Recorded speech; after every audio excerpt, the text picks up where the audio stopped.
Have you ever been punched in the face and then thanked the person for punching you in the face? What? That's what happened with the mayor of Portland.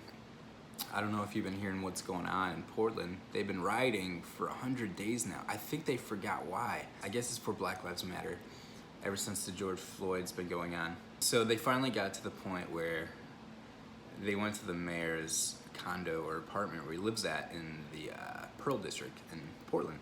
Beautiful, beautiful area. Anyway, so they get to his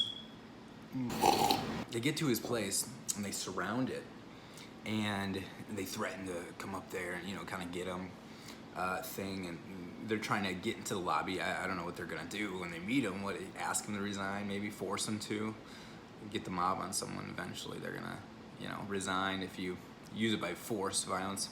They're all partying. They have like rock band outside his building, and then they're making loud noise, disturbing them.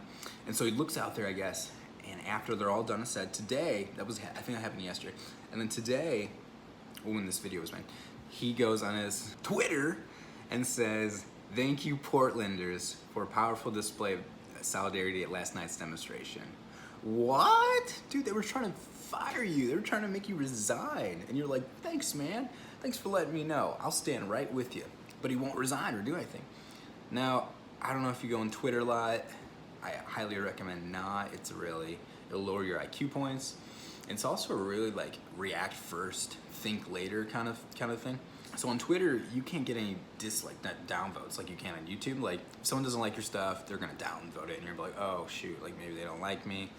But on Twitter, it gives you this perception that maybe people do like you because all you can get is hearts. Hint, hint, if you have more messages on like every single tweet than you do likes, people don't like you. Like, look at this guy. I'll scroll through like his latest tweets and look through all these tweets. You'll see that most of these, probably all these, all have more comments than they do likes. And the comments are like, resign, you suck. They want him to resign real bad on there. Now, he hasn't taken care of the problem in the riots in Portland for 100 days.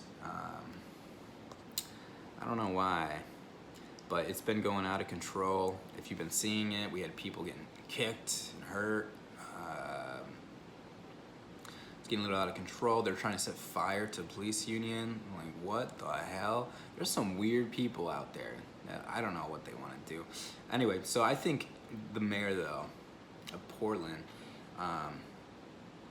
first off, he should condemn the violence and riots. It's like he's living in his own little world. And I think his world's getting smaller because, you know, they're finally outside his apartment building, and slowly but surely, he's gonna either learn his lesson one way or another. I think he's gonna get crowded by a mob if he ever leaves his place, which is nuts. I think if we let the mobs rule, you know, in America, that's not how it should be. That's why the Constitution was made so the majority mob didn't rule. I think this got a little out of hand. Anyway, I think the mayor is, well, I think he's pretty incompetent at this point.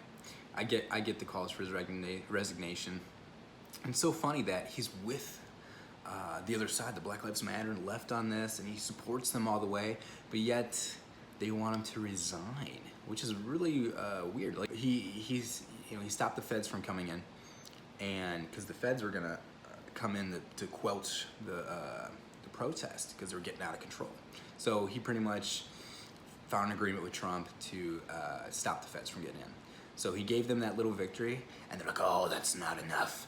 You gotta defund everything, the police, and do all this.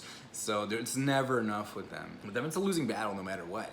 It's like he's blinded to the fact that they don't like him and that this violence is going on. It's like he lives in his own little bubble. And I think people are tired of seeing that, you know, even from both sides. And that, hey, if you live in your own bubble and you don't see what the average person is feeling or doing, then we don't like you. You know, one side likes to gang up on you and throw bottles and stuff at you. But anyway, that's all I gotta say. You know, don't thank someone for hitting you in the face unless you really deserved it, and maybe, you know, you did something really stupid, like you robbed a bank or something, you got hit, you know, or unless like you had a bug on your face and he punched it to get rid of the bug. But other than that, like, what? That's so stupid.